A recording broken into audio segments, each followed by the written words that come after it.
Non-veg milk has become a sticking point in India-US trade deal. I know what you're thinking. How can milk be non-veg? And how is it related to India-US trade deal? Well, let me explain. 1st of August is the deadline that Donald Trump has set for countries to reach a trade deal. If that does not happen and there is no deal till the end of 1st of August, then the countries can face steep tariffs. And surprisingly, one of the most stubborn sticking points for India is not about tech or about defense. It's about dairy, specifically milk. India is reportedly hesitant about allowing American dairy imports into the country due to cultural concerns over non-veg milk. So let's understand, what is non-veg milk?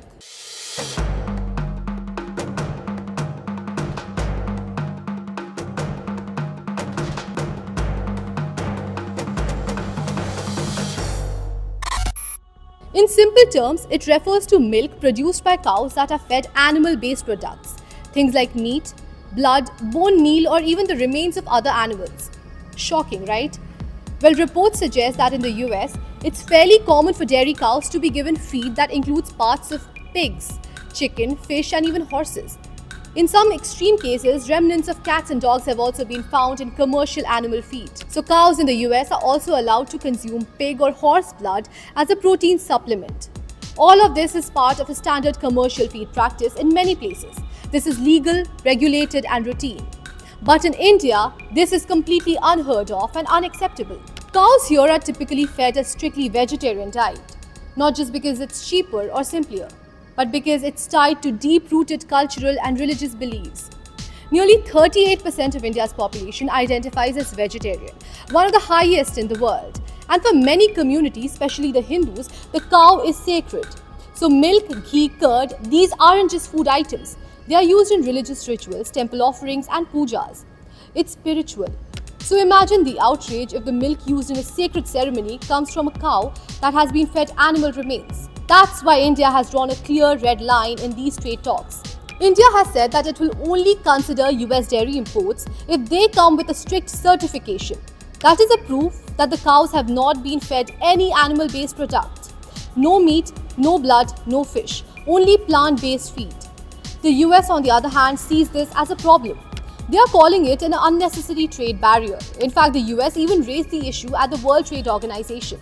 From their point of view, India's insistence on a certification process is discriminatory and goes against free trade norms. But here's the thing. Opening dairy to US may cost India about 1.3 lakh crore rupees annually. How? Let me explain. India is the world's largest producer and consumer of milk. Our dairy industry is massive. It's valued at about $17 billion and it supports the livelihood of millions of small-scale farmers, especially in the rural areas. As per reports, we produce about 239 million metric tons of milk every year. That's almost a quarter of the global milk output. Opening the gates to cheaper American milk would flood the market and crush domestic prices, potentially destroying India's dairy economy. The State Bank of India did a study, and their numbers are alarming.